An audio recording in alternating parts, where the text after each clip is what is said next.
A time for greatness, courage, and moderation.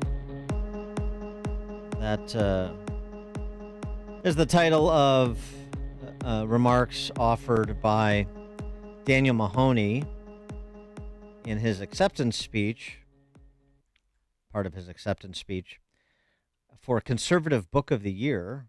He was awarded Conservative Book of the Year by the Intercollegiate Studies Institute for his book, The Statement as Thinker, Portraits of Greatness, Courage, and Moderation. We are in this time that calls for greatness, courage, and moderation. From where will it come? Got me.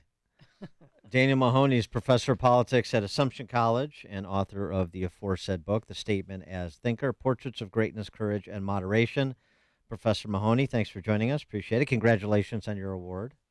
Oh, thank you very much. So, in the excerpts from the speech that I read over at American Mind, you really zero in on the social compact that Burke described, what we owe today to our predecessors and our progeny, the binds that tie us together. And those binds have been broken and they need to be reestablished. Why?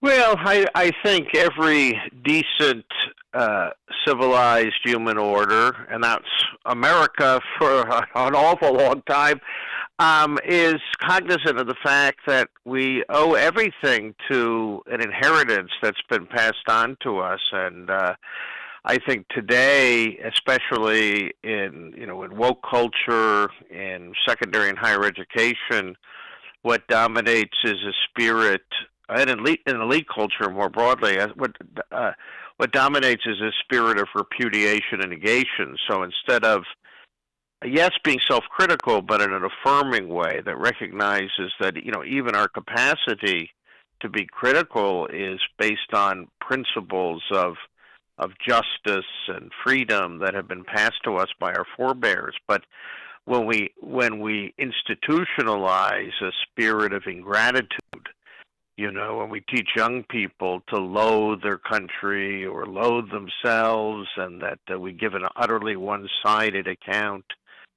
of our civilizational inheritance, then I think the civic and social bond, it begins to fray, and eventually, of course, it collapses. So, but you're right. Edmund Burke was the great friend of the American Revolution and critic of the more totalitarian French Revolution, who told us that society is a contract between the living, the dead, and the yet to be born. We have to have the whole picture.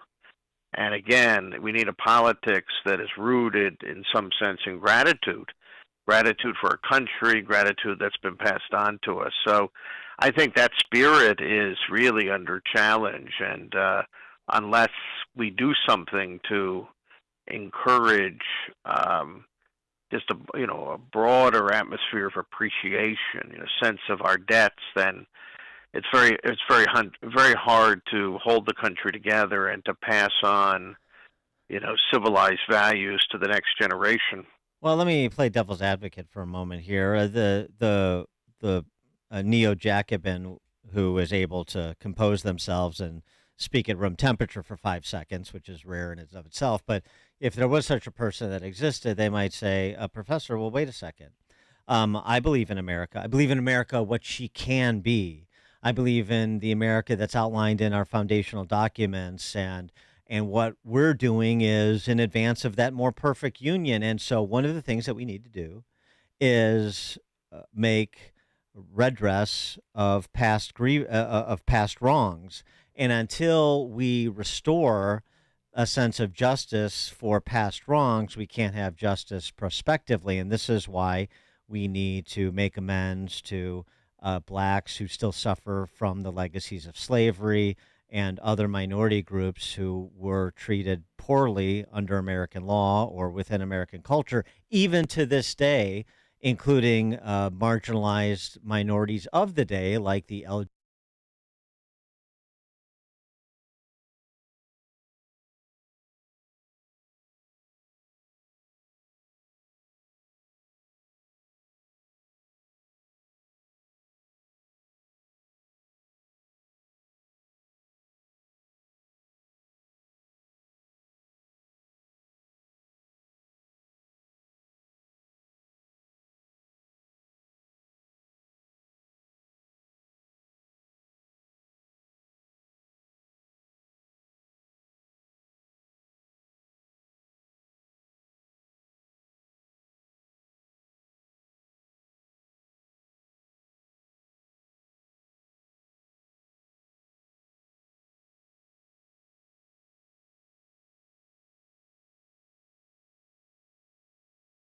still great resources in this country to draw upon. I don't think that's the attitude we see at all today. I think Hmm.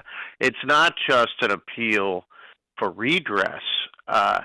It's a more revolutionary attitude that says the 1619 Project, for example, says that the founding principles were wrong-headed and unjust and exploitative from the very beginning, that slavery is the spirit and letter of the American project. And more broadly, that Western civilization is simply a long record of domination and exploitation. And I just don't think with radical ideology you have any emphasis that we have any noble aspect to our tradition or principles that we can draw upon for redress.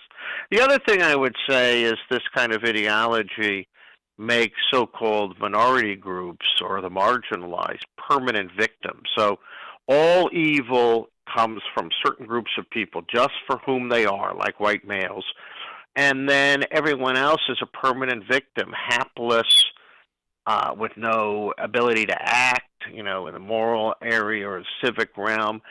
And you don't do anyone any good by. I mean, someone like Robert Woodson, a great black community activist, has emphasized when you tell people they're not resilient, that they don't have the capacity to improve themselves, that the country they belong to is more or less evil. You don't help people. You place them in a permanent status of helplessness.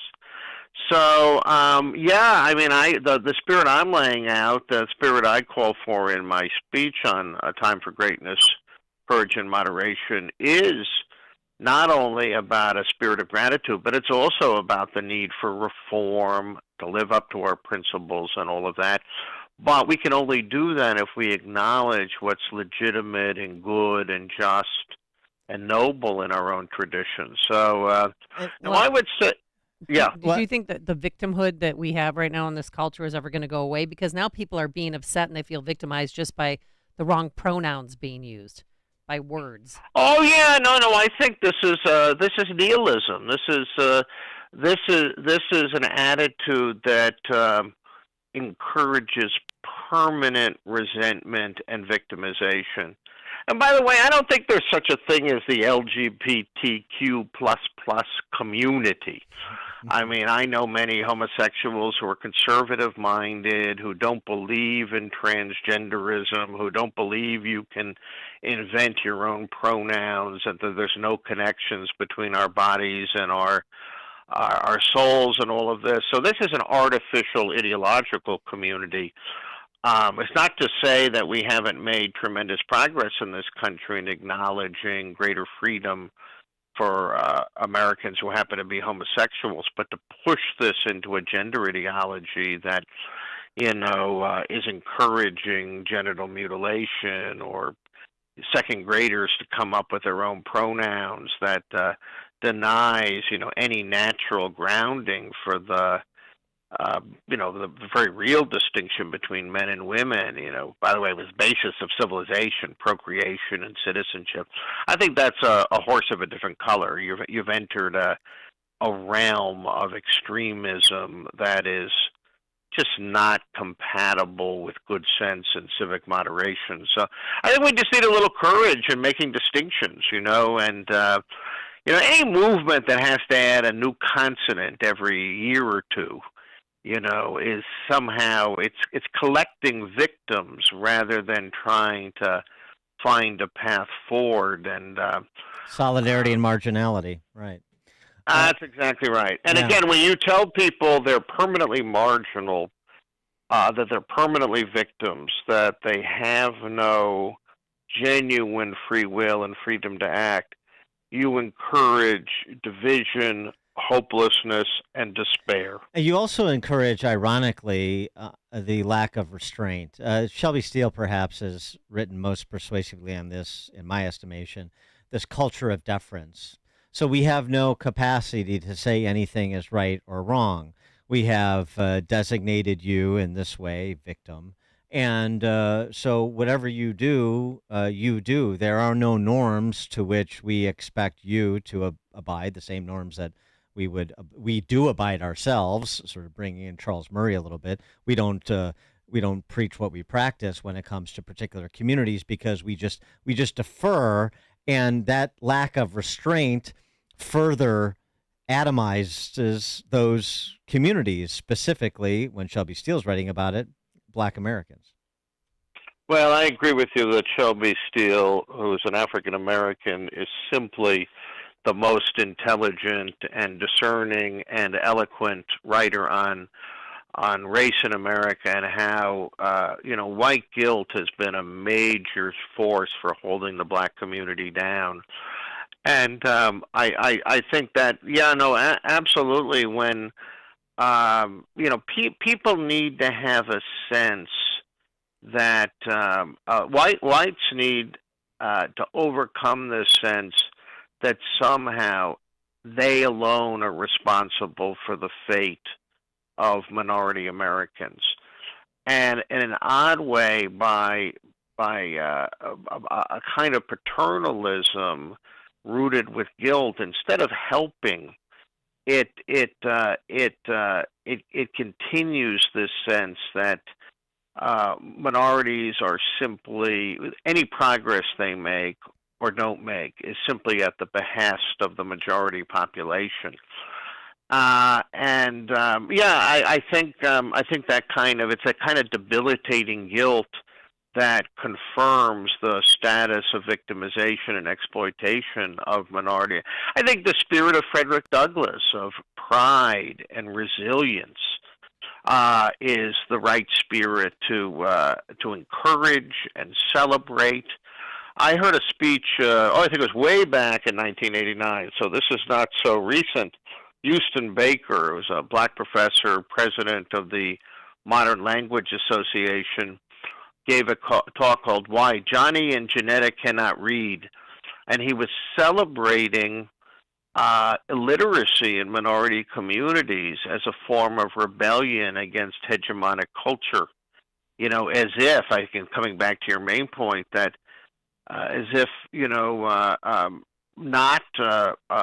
not learning the arts of literacy, not getting educated, not developing bourgeois habits of work and productivity were somehow, those were white things that ought to be avoided by so-called victim groups. And I can't think of anything that's more nihilistic, more of an invitation to the permanent despair, permanent helplessness. And yet this was put forward by a very successful minority educator who seemed to be unaware that this was not the path he himself had followed. And it seems to me, one more just aspect of this conversation about restraint, since you talk about moderation. A lot of people think, oh, I'm a moderate person, I'm a sensible person, I'm a common sensible person. I don't the far right and the far left, and I'm nowhere, I'm in the middle, I'm the reasonable, enlightened person. But they're also a proponent of the lack of restraint, and they don't even realize it. Even some conservatives, I'm sure you hear this all the time, conservatives that think that libertinism is synonymous with liberty, and say, if somebody wants to spend the paycheck at the video gambling hall and pay for their girlfriend's abortion and smoke dope, they're an adult, they do what they want, it's none of my business. Is talking about, and not necessarily even from a legal perspective, but possibly including a legal perspective, more of a normative perspective, social mores. Is that something that conservatives should be unconcerned about when we talk about moderation and restraint, and we have even center-right people promoting, nihilism, as you said? Well, I couldn't agree more. A free society depends on citizens, on social actors, on moral actors who show self-restraint. So Alexander Solzhenitsyn called it voluntary self-limitation. That's really another term, a little bit longer term for moderation. moderation means using your freedom well, not using it to excess. Yeah, I think conservatives make a mistake when they succumb to a kind of libertarianism or radical libertarianism that excuses libertinism. I think it was a mistake to legalize gambling, scratch tickets and lotteries and most of our states. I think it's kind of a regressive tax against the poor and the least responsible. I think this attitude that people can do. I had a visiting physician at Princeton University a couple of years ago, and I was driving back and forth from Princeton, New Jersey to my home in Massachusetts. Every 5 miles I saw a sign for a pot dispensary. And, this idea, you have 30 and 40-year-old guys, with so-called disabilities who are living in their parents' basement, smoking pot and not working. This is hardly a model of of American manhood, So no, I think we have to be much more sensitive to how we exercise our freedom. And if we exercise it irresponsibly, if we adopt a laissez-faire view that people can do whatever they want with their freedom, which is just a kind of lazy moral relativism, then, the social bond phrase, and we know that we need to talk more about character. We're not talking about, moralism. We're talking about showing some sense, some appreciation of the need to develop character. And that's why my talk I was appealing to the cardinal virtues, Right. Mm-hmm. Courage, justice, prudence, and temperance. And without those, freedom is nothing. And it's very, very hard, It was one thing to have a separation of church and state, which has many, many advantages, but that separation has now become almost a separation of politics from morality or the good life. And that's a very different thing. A political community can't be neutral between right and wrong, truth and falsehood and all that. Again, it doesn't mean large coercive government, but it means free men and women who are willing to govern themselves in their own lives. And I don't even think we talk about that in public education today, and probably not much in private education either. Daniel Mahoney is professor of politics at Assumption College. He's also the author of the book, The Statesman as Thinker, Portraits of Greatness, Courage, and Moderation. Professor Mahoney, thanks for joining us. Appreciate it. Really enjoyed it. Bye-bye. Bye-bye. And he joined us on our turnkey.pro answer line. The stories you need to know to start your day. This is Chicago's Morning Answer on AM 560. The Answer. Everyone knows that crime is on the rise. It's imperative that law enforcement agents have the information they need to keep citizens safe and protect themselves as well. If you are a sworn law enforcement agent certified in the state of Illinois and working for an agency in Illinois, you might be interested in this announcement. Would you like to have an on-the-job decision-making tool at your fingertips? Law enforcement agency data systems information is available to you at an affordable price when you use the Illinois Public Safety Agency Network products Bullet or Mini Bullet. Your Android or Apple-based handheld mobile device, phone or tablet can receive this data. In addition, your